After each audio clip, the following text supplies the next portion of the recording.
Taren, welcome to the show. Welcome to Hermanos de Fuerza. We're very excited to have you. How's everything going? It's going good. It's been a while since I have done my Duolingo. So I got hermanos, so the brothers, I know that. What's the second word there? I didn't catch it. Hermanos de Fuerza. What's fuerza? Strength, like strength, yeah. Oh, okay. It's like Cool. the strength brothers. Ah, okay. I get it. I love it. Thanks for having me. Now, thank you for being here. We always start the episode with some questions so the people that are hearing get to know you a little bit better. So are you ready for them? Let's rock. Let's rock that. That's it. Tell us something that very few people know about you. Ooh, that very few people know about me. That would be hard because I've been so open about myself online for so many years. The latest thing would be that I have become obsessed with golf. Like a lot of people over COVID, golf was one of the few things that you could still do. And I golfed a lot as a kid to the point that my PIN code on my credit cards and my debit cards was related to golf. It was something about golf. Mm-hmm. And for years, it was kind of funny because I golfed a lot as a kid and then didn't do it really at all in my 20s or my mid 30s. And then COVID came and my dad brought me to a golf driving range. And I was like, it's been so long. I don't really like this anymore. And I hit the ball pretty well that day. And then instantly I was hooked. I'm like so hooked to the point that I have to work golf into my training and I have to work training into golf. And it's actually been really interesting because golf is so rotational that you're spinning and you're really mobile a lot. So it's actually brought to light a lot of the challenges that endurance sports have sort of built limitations into my body. Like all of a sudden I'm really immobile. I can't twist very well. And it's been very illuminating to learn that here I was thinking that I was just totally super fit because I was an endurance athlete. And then I try to twist my hips and 60-year-old guys are moving better than I am. So that's been pretty fun over the last couple of years to start working on that and learn about sort of what I think about as 360-degree fitness, that it's not just about going fast in a straight line. It's about being mobile and strong and being able to pivot and use your body and leverage off of it. So that's been kind of cool. That's great. That's great. Next question. What's the best advice you have been given? Well, if we're talking about fitness, it is to train easier than you think you need to do. I spent a lot of time over the last 5 years training with and being around and creating content with some of the best athletes in the world, like world champions and Olympians. And when you see how their training goes, you go, wow, these folks aren't really doing that much special. Once or twice a week, they will do something that's absolutely wild that we can't fathom, where they're doing 3-minute kilometer running intervals or doing bike intervals at 400 watts or something like that. But the vast majority of the time, they're really just quite lazy. They're taking a lot of time for recovery. They're taking a lot of time just to train easy. And most of the time, it's just going through the motions of training really, really easy. And that is a big thing that a lot of amateur athletes and myself get wrong, that you think that you've always got to train really hard and always have to be grinding, but it's that balance of setting yourself up as a foundation to have those really hard days, a couple days a week, but doing the foundational pieces more than anything. And that can be translated over to business or entrepreneurship or YouTube or fitness or whatever it might be. It translates over to a lot in life. Definitely a great advice. Now we're going to go to the contrary, the worst of the advice that you have ever been given or you have ever heard. If you want it bad enough, you will suffer for it. That is a big thing. There is a few years there where I thought that being a good athlete meant that if I was tight on time, that I would still get up at 4 a.m. and I would do a hard workout and then maybe finish that hard workout and then go get a swim in. And before I got to work at 8:30, I'd done 2 or 2.5 hours of training.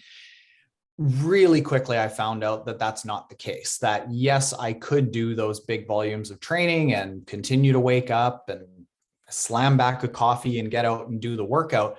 But my performance actually got worse, like very quickly. The fittest I ever was, air quotes, fittest according to Training Peaks, was actually my worst season in triathlon, where I was not getting a lot of sleep. I was training really hard every single morning, and every single day was really hard, but I wasn't recovering and I wasn't balancing anything.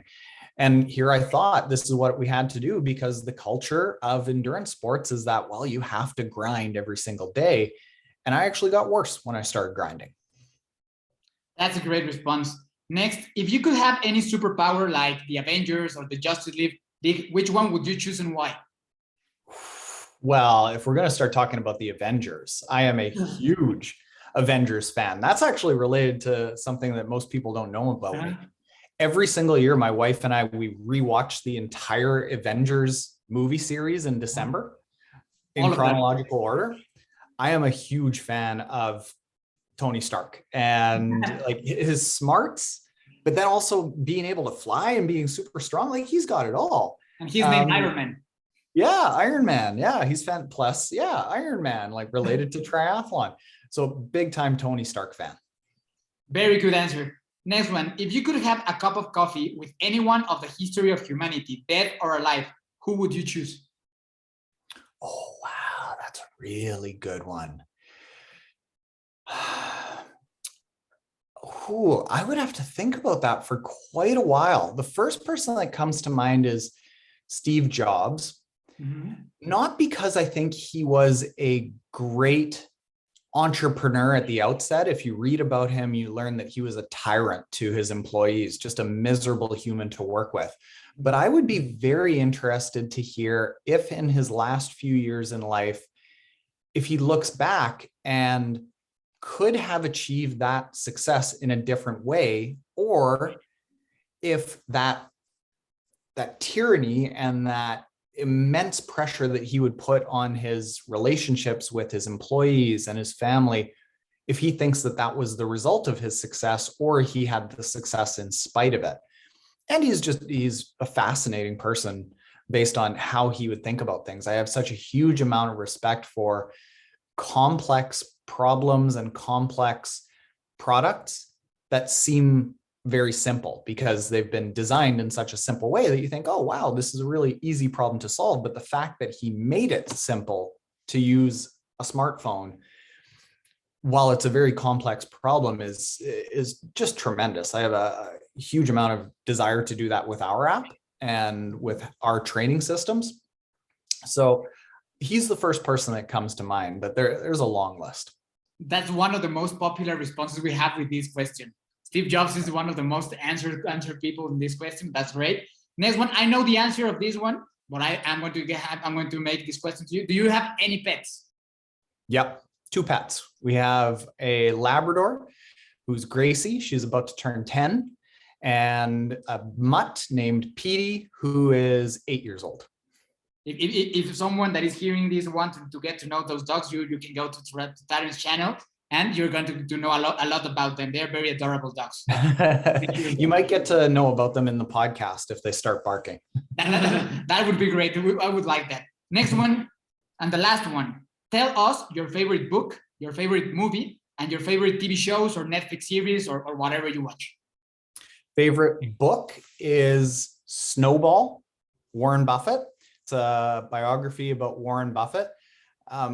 Again, I don't aspire to have the life I wouldn't turn down the wealth that Warren Buffett has lived, but the complete obsession over mastering someone's craft is very, very appealing. That obsession over greatness and single-minded focus is really admirable. And the fact that he turns down so many opportunities because he focuses on just the small little bits of decisions that he can make that have resulted in his wealth is really intriguing to me. A favorite movie is Avengers Endgame. I could watch that. Like I actively have to stop myself from wanting to watch it every single week. And what was the last Netflix? Oh, there's so many. The first season of True Detective is very good. We're rewatching The Sopranos for the second time right now. I'm kind of a junkie for all the standard ones that everyone likes. Breaking Bad is like almost start to finish the perfect show. That would have to, if I had to pick one, Breaking Bad would be it, because the entire story loop from start to finish is just perfect. There's no point where you think, oh, this kind of got away from the original story. Like the ending of Game of Thrones. Yeah, Game of Thrones is good, but I like a show that I can, maybe if I'm tired one night, that I can still have the iPad in front of me and not feel like I'm lost the next day. So I can still like come in and out a little bit more casually with a show. Great, Taren. That were all the questions. Las preguntas de fuerza. That's how this section was named. So let's get into the story. Yes, Taren, I'm super excited to have you here in the show. So before we get in your story, I have one first question. Can you tell us something about this first tattoo that you just recently added to your skin? Sorry, the recently added to my skin? Yeah, your first tattoo. Oh, my first tattoo. Can you tell us something about that story? Oh, yeah. So on my inner wrist, right where a watch band would be, I have ... and that's okay. This is actually something that I wrote down during my first psychedelic therapy experience last summer. So I got this tattoo after going through a period of about 6 months where it was fairly bad, but really over the last 6 years, depression has been setting in with me. And gradually, as I've got older, it's got worse and worse, especially in the winter, living up in Canada. And it got really bad over the course of COVID, not being able to get out of Canada in the winter and feeling isolated from friends, not having races where my entire persona and my being was about doing races. And essentially my identity was stripped from me. My ability to get out in the sun was stripped from me. My purpose for documenting this YouTube channel was gone. And it was really hard, very, very hard. And I tried some therapy and tried talking to some people locally, and nothing seemed to work.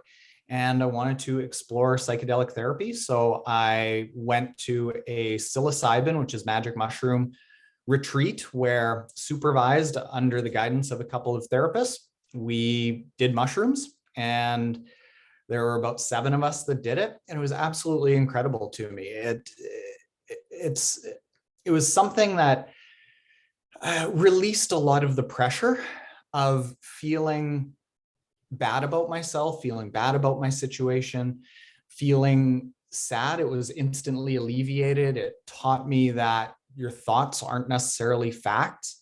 And while there's still ongoing work to do to make sure that I take care of myself, it was at least a glimpse of, oh, I can be that person that I've always been. I can be happy. I can be motivated. I can be excited about things. It doesn't mean that because you have depression, all of those things go away. It's more like if you have an injury and you have to train around your injury as an athlete, you still consider yourself an athlete. You just have an injury that you have to deal with. So during this psychedelic experience, I wrote a bunch of notes, and it was kind of funny as you get more and more into the medicine, let's just say stoned, your writing gets shakier and shakier and more erratic.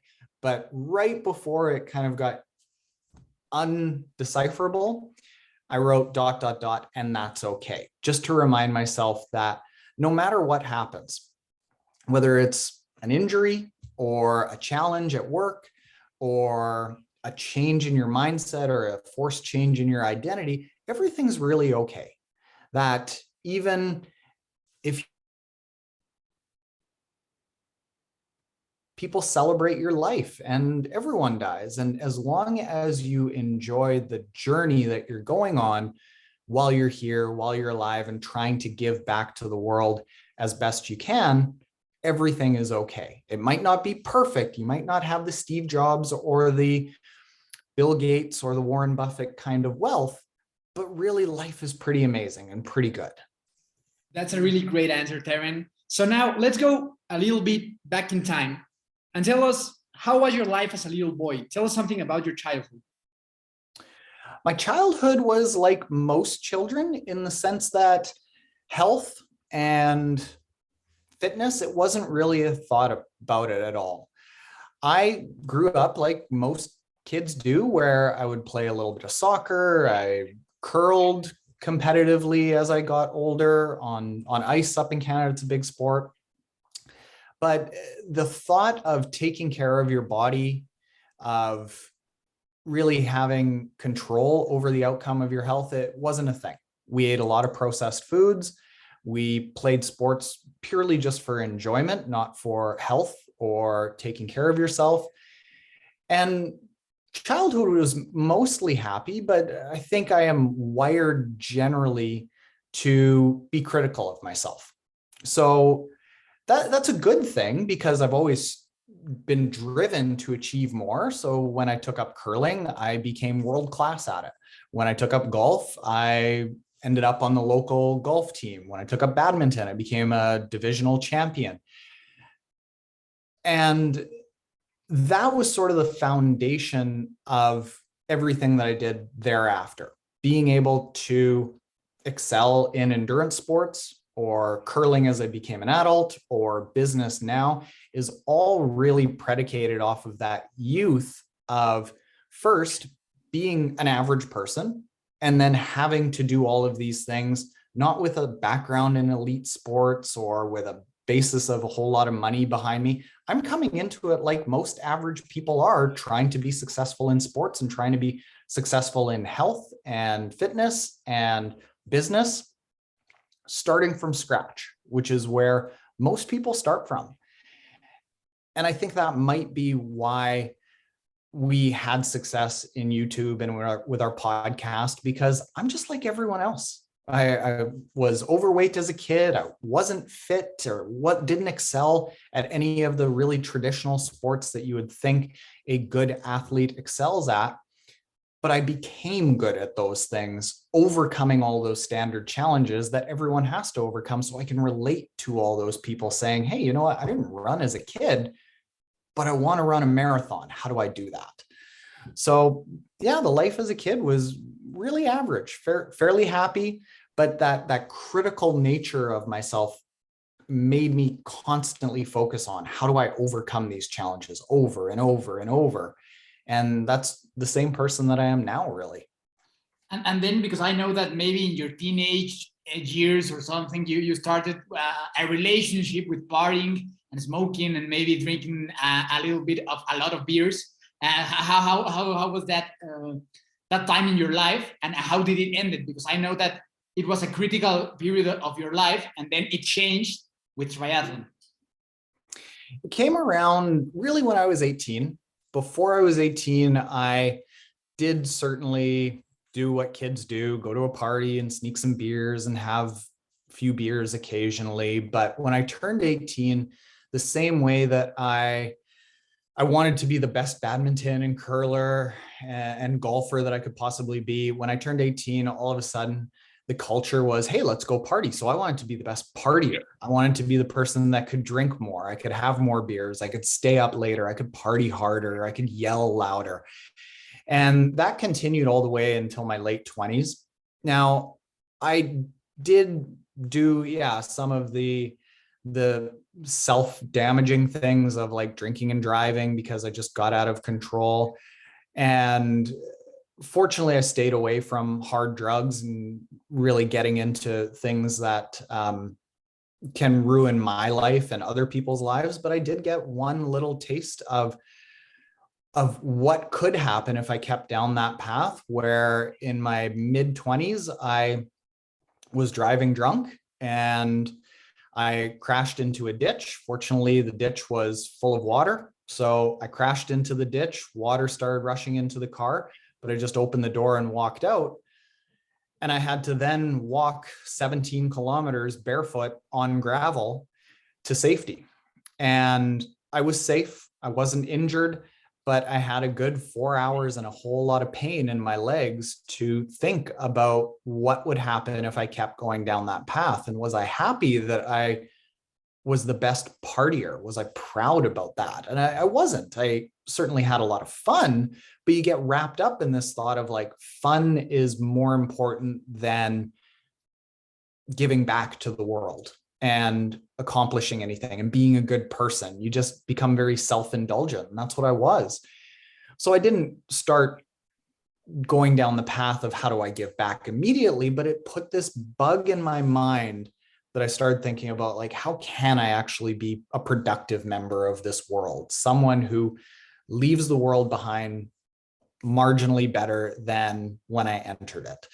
And over the following 5 years, really 10 years, I slowly worked my way out of that partying. And triathlon was the thing that gave me the structure to finally identify more as a productive person as opposed to a partying person. And when and where did triathlon came for the first time? I think I was about 27 or 28. And I was still in that partying phase, but not quite so damaging and not quite so self-absorbed. But I was looking for something else because I wasn't fulfilled by the partying and I wasn't fulfilled by work. I had lost a little bit of the weight that I had put on in my teens and my early 20s. I went from 215 pounds down to about 180 pounds, but I was clunky. I was still like fairly big and chunky, and I had lost the weight from bodybuilding. But luckily, I just tore my shoulder bodybuilding and trying to bench press a flat bar. I remember the lift exactly. I remember my friend Eric, who was spotting me, and I was trying to go for a 275-pound bench press, and I did it not very well, but my shoulder tore so badly that I couldn't even lift a weight off the rack. So I had to do something, and I started walking on the treadmill one day. And then after a few weeks, that got boring, and I intermixed walk on a treadmill one day and then bike the next day. And then after a few weeks of that, there was a pool at the gym that I was at. So I decided to go and try swimming. And after a few weeks of that, I thought, hey, I wonder if I could do a triathlon. And it took me about a year to work up the courage to do a triathlon. And when I finally did, triathlon instantly hooked me, because all of that sense of fear and excitement of walking up to a start line and not knowing how the race would unfold, even though it was just a 45-minute race that I was terrified of, it was fulfilling. And when I crossed that finish line, I went, oh, like this thought of taking on a challenge that I don't know if I'm capable of doing is exciting.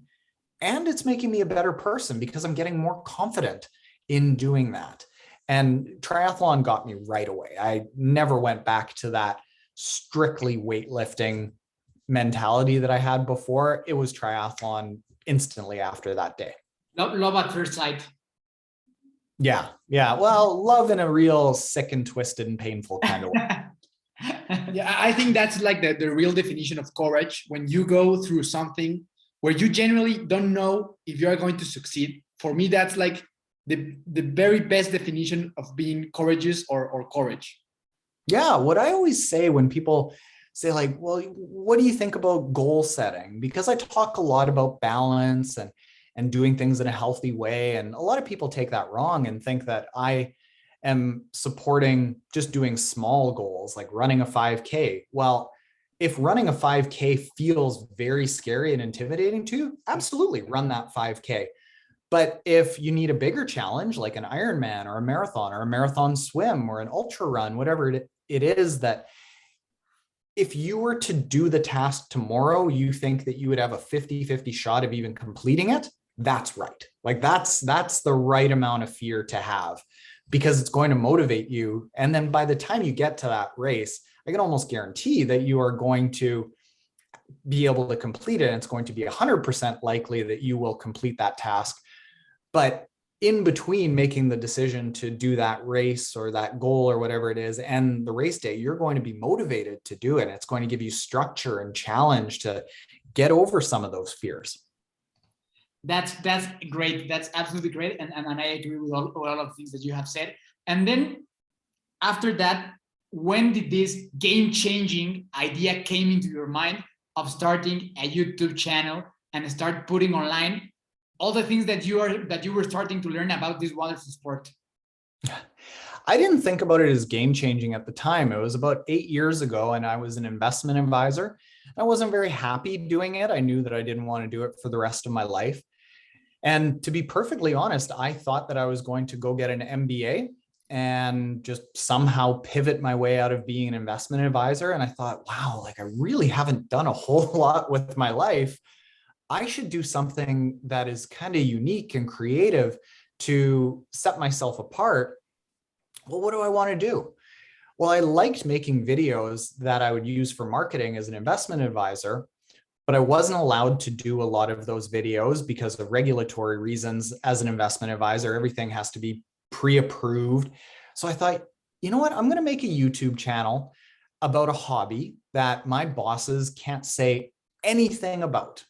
And when I was happiest was when I was out challenging myself and training for triathlon and swim runs or marathon swims at the time, and now swim runs and big events.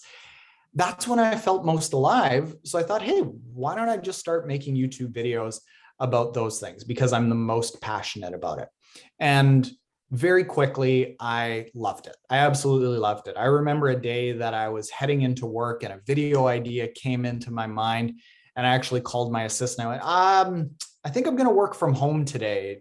Do you got everything at the office? And I went home and I shot a video about all the different ways that you could wear a Speedo. It just like completely ridiculous. I go from wearing a suit heading into work, talking about stocks and bonds, to shooting a video about Speedos right away. But it was thrilling and exciting and creative. And I got to learn how to use a camera and how to edit videos. And it all just started from that knowledge that I wanted to do something different than I was doing, and just figured that I would share what I was most passionate about. And what kept you going in those times? Because before we started recording, we were talking about that everyone starts from zero, and it's hard to keep on pushing when, I mean, you maybe create a video and there's like 2 views or 3 views or 5 views. What kept you going on this road? It was curiosity for me. It was always curiosity. When I hear people say, well, follow your passion, I don't think that that's very good advice, because it's hard to know what you're really passionate about. Like if you sit there and go, what are you just crazy obsessed with? Most people aren't crazy obsessed with anything. But if you say, well, what are you curious about? That's a lot easier to answer.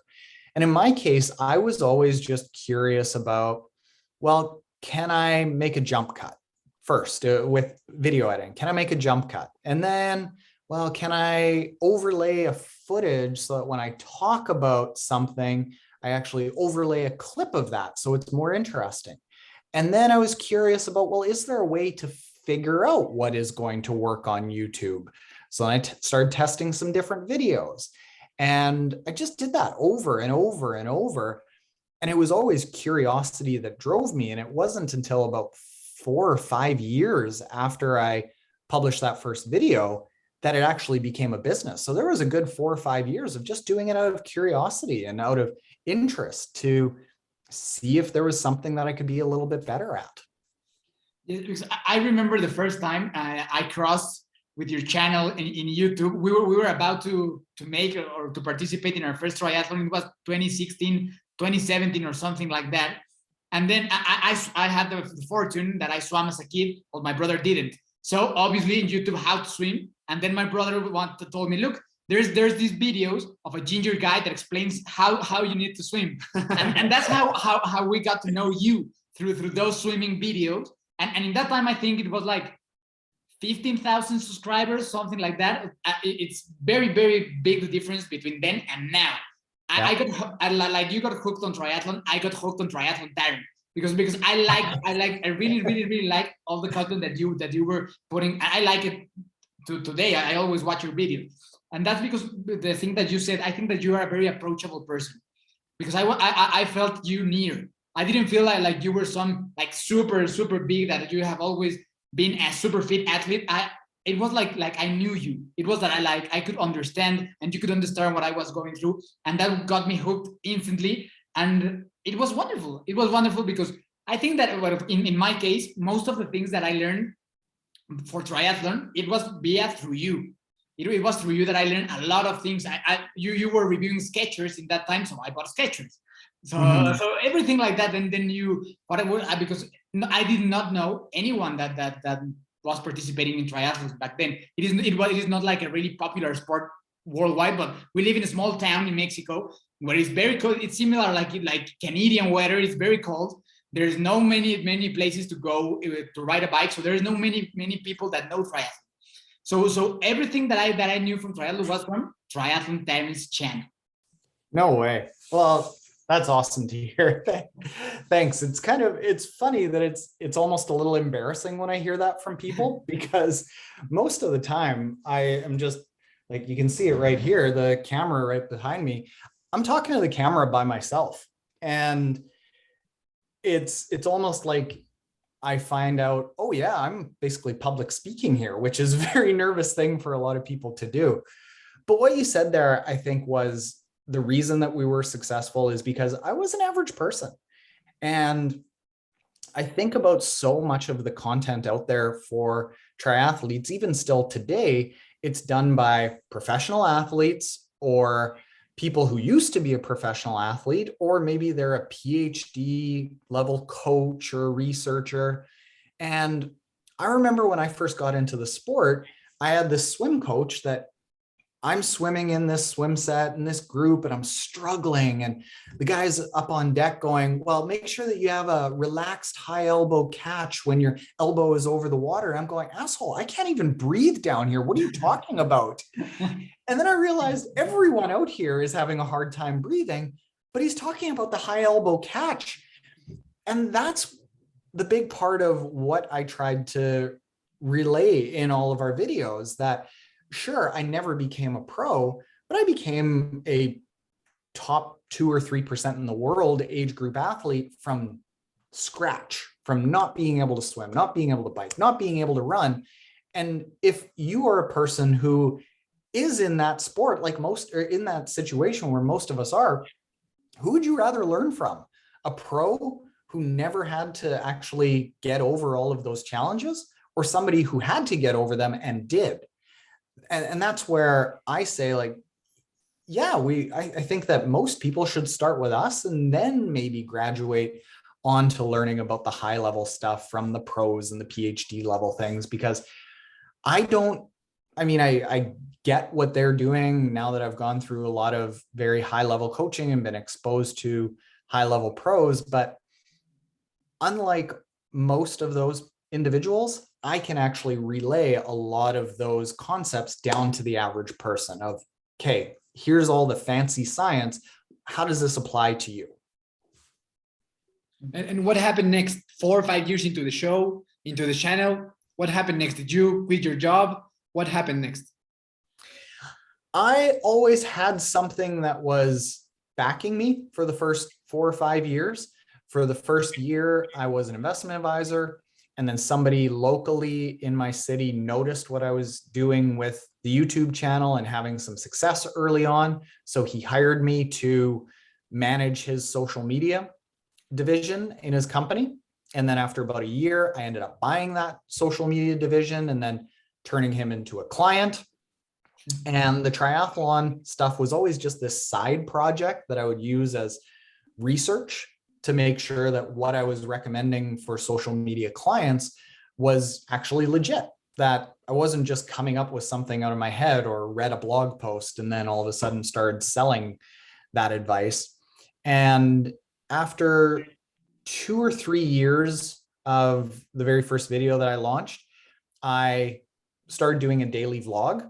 And that was the thing that really grew it. I think I was at about 3, 4, 5,000 followers at that point, and very quickly jumped to 10,000 and then 15 and then 40 and 60.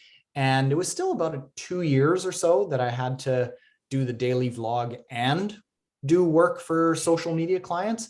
But it was that 4 or 5 year mark where we had enough revenue from sponsors and from book sales and an app that we launched that we were able to just work on the triathlon business. And there just came a month where we didn't have any more social media clients. And I went, I don't really want to do any more of that. I just want to do the triathlon stuff. So that was when we got to focus on it. And that was about 3 years ago now. And how about the racing? Because I know that you went from scratch, but you got to 70.3 worlds, challenge rough. But how was that experience? Because I know it had its ups and downs. You know what? It was mostly ups. Actually, I was thinking about it the other day, and the first 2 years I was in triathlon, a lot of downs. I went through it in the first 2 years like most people do because I was struggling and learning all the sports and I didn't have any structure. I didn't know what to do, so I didn't really make any progress. But in between year 2 and 3, I got obsessed about triathlon the same way that I get obsessed about most things that I take on. And I really started learning, how can I, as a regular person, become better at this sport? And very quickly, I figured out a system that worked for me, that turns out works for a lot of people. And in year 3, I went from like middle of the pack to all of a sudden winning my age group or being on the overall podium in local races. And from that date until COVID happened, which was about an 8-year span, I only had 3 races that weren't good, actually. Like every single other race that I did, and we're talking probably 50 to 60 races, were within about a minute or 2 of my goal time. But it was a struggle. It was a struggle because I worked hard and I figured out what worked for me and worked for a lot of people physiologically. But there were also things that crept into my training that were maybe good for my performance short term, but not good for my health long term. And after 10 years in the sport, my body just started giving out. So I made it to 70.3 worlds. I could get to the point that in just about any half Ironman race, I would finish around top 15 out of 1,500 or 2,000 athletes. Had some really good times, went under 10 hours in my very first Ironman distance race. But after 10 years of working really hard, my body just started giving out. And I think because I had that upbringing as a kid of not eating very healthily, and then in my 20s, drinking a lot, and then starting to do sports, I had 3 decades of bad health habits. And that just doesn't go away because all of a sudden you start running. Your body and your entire system is pretty taxed. And in my case, it just caught up to me after 10 years. And I just started getting sore. I couldn't keep up with the training. I had a hard time keeping weight off, even though I was training 17 to 20 hours a week. So what happened is that I was forced to learn, how do I actually get this type of performance from the athletes that hire us for our app without all of those risks? And COVID, fortunately, has given us 2 years to really step back and look at the science and say, first off, could I have got proficient in triathlon, like to where I was in year 3 sooner? And the answer is yes. I think we can get most athletes to that level of being a really good version of themselves in about 6 to 12 months, as opposed to 3 years. But then can we keep them healthy and training really well for years and years and years? And I think that the answer is yes. And it just takes turning how people approach endurance training on its head a little bit, that there should be a lot more strength training, a lot more mobility training, a lot more focus on good nutrition, and a lot less training, a lot less focus on having those ego boosts of doing a killer workout every single day. It should be more health oriented. And go figure, we're doing that with our athletes in our app. And we've got 700 athletes, and almost all of them say the exact same thing. They're like, I'm training less, but I'm getting faster. How's this happening? Well, it's because they're healthy. Go figure. So what are like your general thoughts on overtraining? Because I'm struggling with that. Like right now. So what are your general thoughts on that matter? General thoughts on overtraining are that it's almost an inevitable thing if people don't go into training with a plan that addresses it as something that should be avoided right from the start. And I look back to the Ironman coaching certification that I went through, and not to say that it is everything. It was just something that I did mostly for interest's sake. I think that all of the education that I've got from PhDs and pros and the people I've been surrounded with has been more of an education than what I got in that certification. But in that certification, there was one slide that said 60% of your athletes will encounter an injury or illness due to training every single year. Moving on. And I went, whoa, like what the hell? Like, you're just saying that the majority of your athletes you're failing with, because everyone gets into this wanting to be healthier, and you're failing more times than you're succeeding, and that's okay. Well, that's the culture. So what happens is people get into the sport and they think, okay, I want to do more than the other person because that means that I'm going to be better than them. I'm going to move up in the rankings. And it spirals where you do a little bit and then a little more and a little more and a little more and a little more. And what I think should be the focus is, instead of more, is smarter, smarter, smarter, smarter. And that's very different for a lot of people, because it means that instead of doing the easy thing, which is just suffering more and saying, well, I'm just going to outwork everyone, you have to think, okay, how do I do this smarter? And who are the smart coaches out there? And what are the smart training methods out there? And when do I have to check my ego at the door and say, you know what, I know that I'm going to maybe run or ride slowly, or maybe I'm going to do a yoga session that this, in our app, this little 115-pound British girl is going to make me very bendy, and I'm going to feel not very good about myself because I'm not as bendy as she is, but I'm a triathlete, so that's normal. How do you be okay with that? That is a much harder thing to do than say, I'm going to be the tough person that suffers so much. I get why people do it, because it's much easier to think, if I work harder, I will get better. It's the same attitude that people take when they take up swimming. They think, I'm just going to swim harder and I'm going to get better. Well, guess what? The water doesn't agree with you, and most people struggle in the water because of that attitude. It's the same thing with overall sports, that working harder very rarely actually makes you better. It might make you better for 6 to 8 months, but long-term, it's actually damaging to your performance and health. That's a great response. And going back to your story, I know that you changed your mindset about training and about changing everything, but I know that it was emotionally and maybe even spiritually a big change too, because you changed from Triathlon Taren to Taren's Mottiv.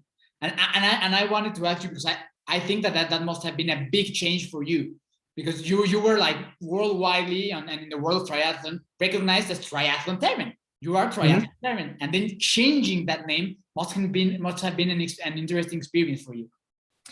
It was and it wasn't. Through the depression incident that I talked about, I learned that bottling things up and not being honest with yourself or with people who are hearing from you is not a good thing. It just makes things worse. And what I was feeling is Triathlon Taren, and it's okay if people still call me Triathlon Taren. What I did was just sort of a ceremonial thing to state that what I believed in before is not what I believe in for everyone going forward. And the Triathlon Taren guy was somebody who documented all of his sessions, and mostly the hard parts about the sessions and the training really hard and going to races and smashing it, and everything being revolved around making sure that I got a PB. And yeah, over years, I got PB after PB after PB and made a lot of progress. But that person who believed in smashing myself, in always training really hard, in personal best and a faster time being the only reason that you do training, he just didn't exist anymore. And what I believe in now is that, yes, you can get personal bests, and we see it with all of our athletes in our app, but you just have to change the focus. And still being called Triathlon Taren, I think it sent this message that the old focus was still around, but I was talking about something new, so it was confusing people. And I knew that I was going to lose a lot of followers, and that didn't matter to me as much as being true to myself and being true to what I believe the endurance sport world needed. And I think the endurance sport world needs somebody who is a voice of balance, of accomplishing big, crazy, insane goals, but doing it in a different way that is more healthy. They're not mutually exclusive. It's not either you accomplish your goals or you're healthy. You can be healthy and accomplish your goals. You just need to change your mindset to do it. So I needed to change my name to symbolize that I was also changing that mindset. And how do you feel right now after that change? Well, it's funny. My mind plays tricks on me the same way that it probably plays tricks on everyone who goes through overtraining, where you think, well, more is always better. And what I've seen is that my follower counts have slowed down because everyone thinks, well, more is always better. How can what Taren is talking about actually work? He's talking about balance and meditation and mobility training and strength. No, I need to go and swim, bike, run a lot more. So people aren't really ready to hear that. They want to see people smashing themselves because that seems like the easy thing to do. So my follower counts are down, and that plays tricks on me because I'm like, oh, my follower counts are down. Am I doing the right thing? Is this not motivating people? But at the same time, I have also been on more podcasts in the last 6 months since changing my approach and changing our public name than I had been in the last 3 years. And I think the reason for that is the people that are getting it, that are saying, holy smokes, I've gone through overtraining. How could I have avoided that? Are really looking for something different. And we're talking about that different thing. And we're one of the only people that are talking about that different thing. So yes, our follower counts are going to be down, but I think we're doing something that is actually unique and needed in the world. So yeah, my mind plays tricks on me a little bit. Some days I worry about it. And then other days I take a lot of joy in the messages that I get from people saying, I now have a passion for running again that I didn't think that I'd have. And I thought I was going to have to quit running because I was so banged up, so sick, so injured. And now all of a sudden I'm happy about it and putting in great times and I feel good. Those messages mean a lot. And how do you deal with this kind of pressure and struggle? I mean, do you have any kind of morning routine, daily routine, something that you do that you can share with the audience? You know what? I just told you that I find that being honest is always the best. I don't deal with it well. It's a struggle. Like I've never grown a following online before until now. So everything is still very new to me, and figuring out how do I then translate this into a business that I can carry forward into the rest of my life. And whether YouTube or the podcast continues to be around or not, I've always got that business that is helping people in the endurance sports world. I've got to figure that out. And it's very stressful. And there are some doctors that I work with all the time because I'm just very conscious about maintaining everything. And last time I talked with one of the doctors about a month ago, he said, what's your stress level like right now? I said, it's about a 10 out of 10. I went, okay, well, whatever you're dealing with right now, I really just think that you need to learn how to deal with some stress. And he prescribed me, instead of pills or supplements or a different form of exercise, he prescribed meditation, and lots of meditation throughout the day, like upwards of 60 minutes every single day. And magically, all of a sudden, stress levels start going down. I can start executing workouts a little bit better. I'm feeling stronger. Little bits of those things that I start thinking, oh, well, that's just age setting in. They start going away. And this is something that I don't think is talked about enough in the context of peak performance. I think people think that just working so hard in business and life and in endurance sports is the only way to peak performance. I think that being balanced and centered and having all of that calming effect of whether it's meditation or just being more balanced is required for your peak performance. They're one and the same. It's not like there's the mindfulness and the meditation people over here and the peak performance people over here. They should be the same. So in our app, we're actually working on, well, we've got the mobility training already, and we're going to have a daily meditation in there for the people who want to add it. Because guess what? You're not going to be able to absorb any training if your brain is going through a stressful scenario every single day because of real life. So I think they need to be married a lot better than they currently are. Okay, Taren, so for starting to wrapping up this podcast, there's like a little story that I want to share with you that I've been wanting to share with you for a long time. And I don't know if you're going to get embarrassed for this or something, but I really don't care right now about that.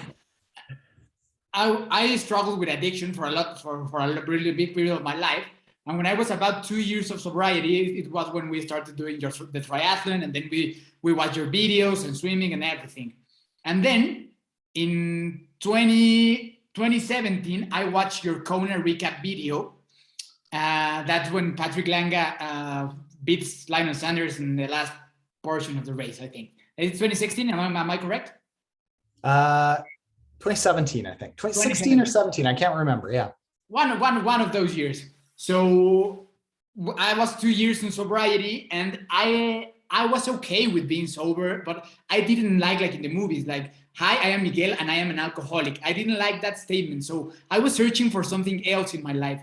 And I watched your Kona race recap video, and something like light up my heart, and something like it changed me. And I was like, okay, I was very, very scared because I knew that something was about to change. And I said, that's it. And Ironman is bigger than being an addict. Me going from addict to Ironman, it's bigger than this. And that's something that I'm going to be very proud for the rest of my life. And I watched your Kona race cap video like 10 times easily that day. And the next day, I signed up for my first 70.3 distance triathlon.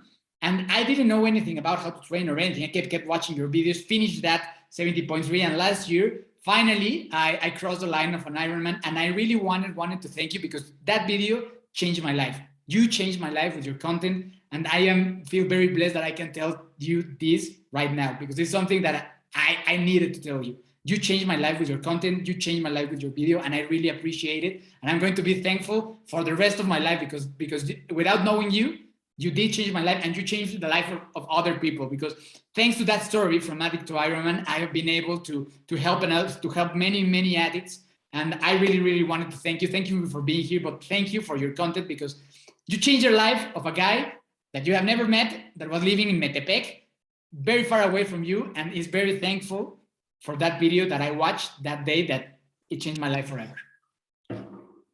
Thank you. Thanks a lot. We're not crying, you're crying. Oh, that means a lot to hear that.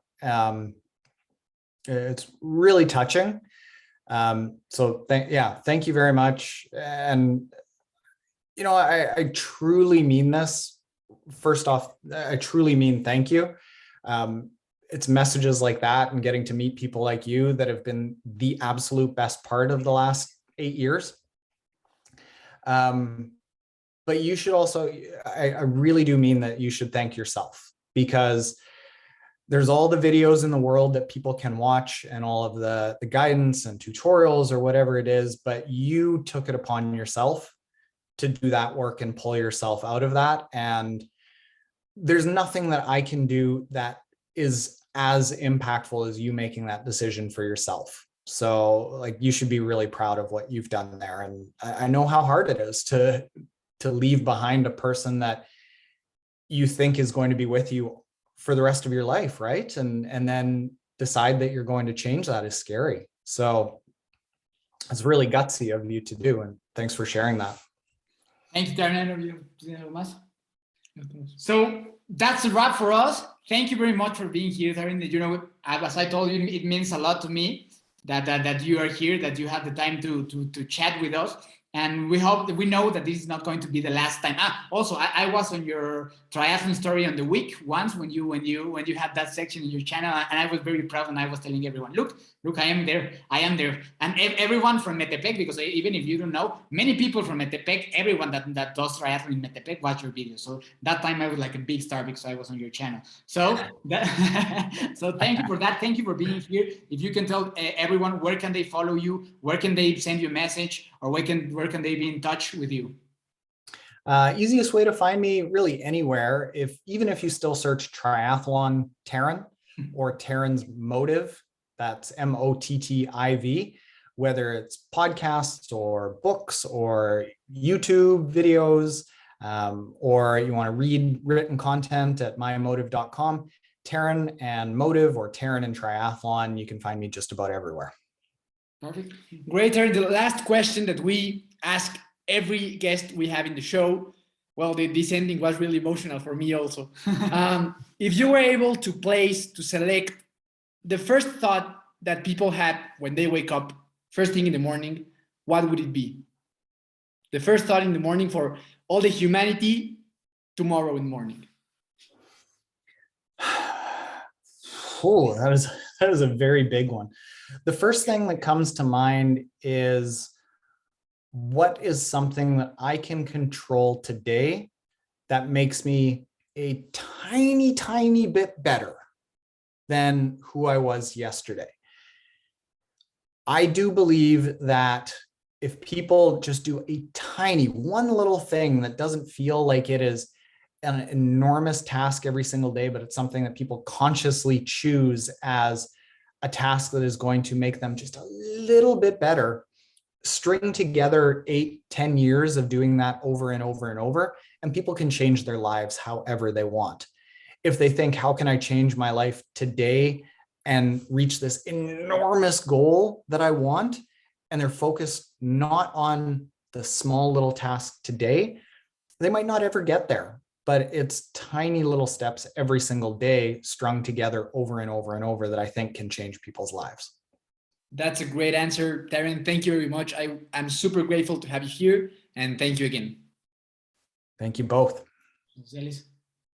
Oh yeah, you can find me, this is weird to say in English, as Daniel Torres with double O, and that's it.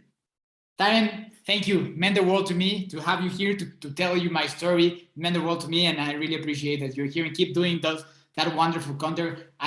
Mottiv, whatever you want, you're doing great, because you inspire more than only me. You're inspiring thousands, and I'm very grateful. Really, really thank you for your work. Thank you, guys. You did a great job. It's not often that I cry on a podcast. So. You made me cry with that Kona video. I had to have a revenge with that. Well played, well played. Pues muchas gracias a todos los que nos escucharon. A mí me encuentras como Miki Torres C, nos encuentras como Hermanos de Fuerza en todas las plataformas donde puedas escuchar o ver un podcast, y esto lo he querido decir desde que empecé este programa. Never give up and good luck will find you.